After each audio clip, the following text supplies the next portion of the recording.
Good evening. My name is Krista Remington, and I'll be reporting to you on the cholera outbreak of 2010 in Haiti. Okay, slide 2.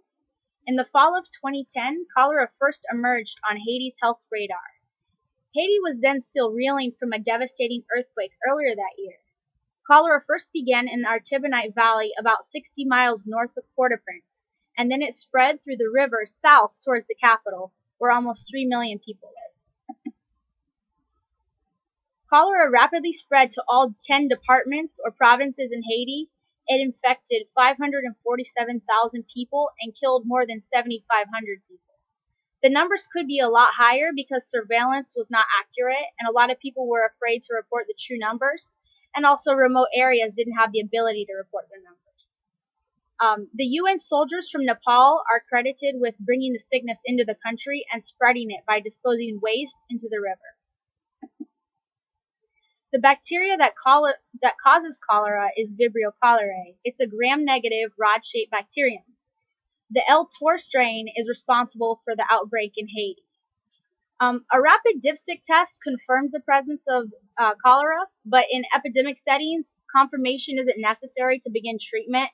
When the symptoms are there, they just begin treatment with the populace at that time.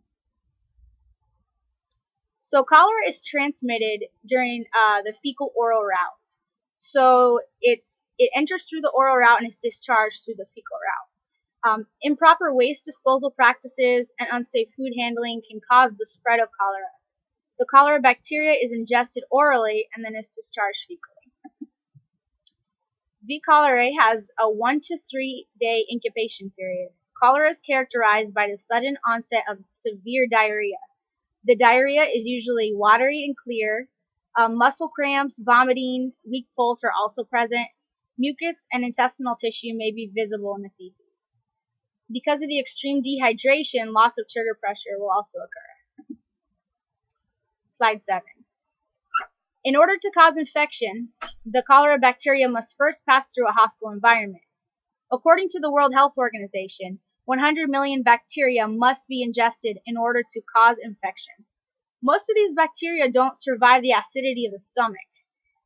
Those that do survive bind to the intestine wall, as shown in the chart here, and those replicate then to cause infection.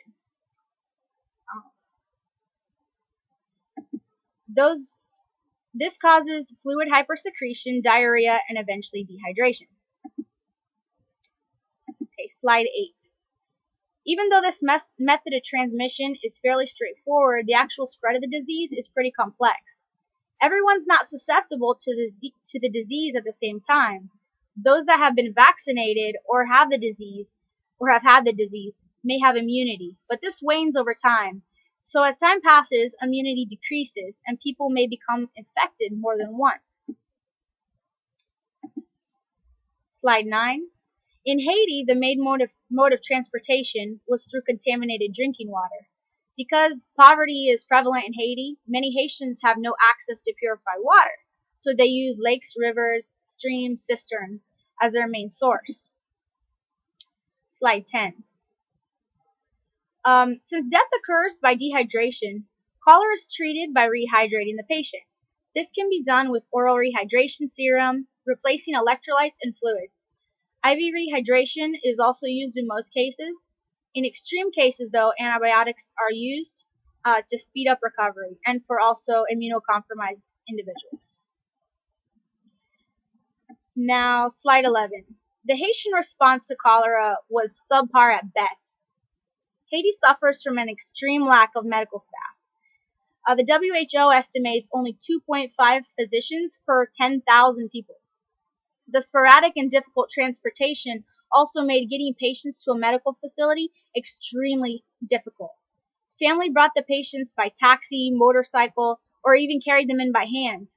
It's estimated that 40% of cholera deaths occurred because they did not arrive at the facility in time to receive treatment.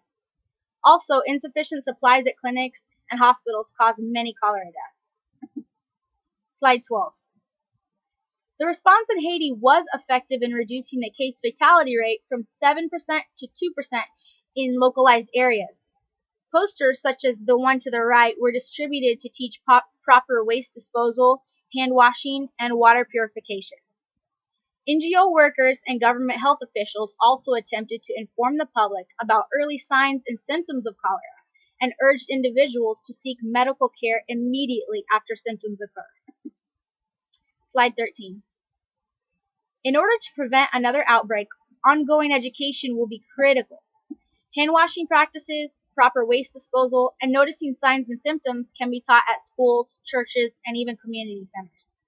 The Ministry of Health in Haiti operates officially in French, so this is a problem because the majority of the population speaks Haitian Creole. Because cholera typically affects those who are in poverty, the cholera prevention campaign should be primarily distributed in the Haitian Creole language. Also, visual propaganda such as comics and cartoons will be especially beneficial to those in the population who are illiterate. Also, key partnerships between NGOs and Haitian medical facilities can be formed to provide streamlined and sufficient care to the populace. Strategically placed mobile stations can provide convenient and fast care to those exhibiting the signs of cholera. It is of paramount importance, however, that Haiti's infrastructure be improved for the long term. Water provision, waste sanitation facilities, and waterway protection must all be improved in order to protect Haiti's 10 million residents and prevent the needless loss of life that cholera brings. Slide 14 and 15 are my references. Thank you very much. Have a great night.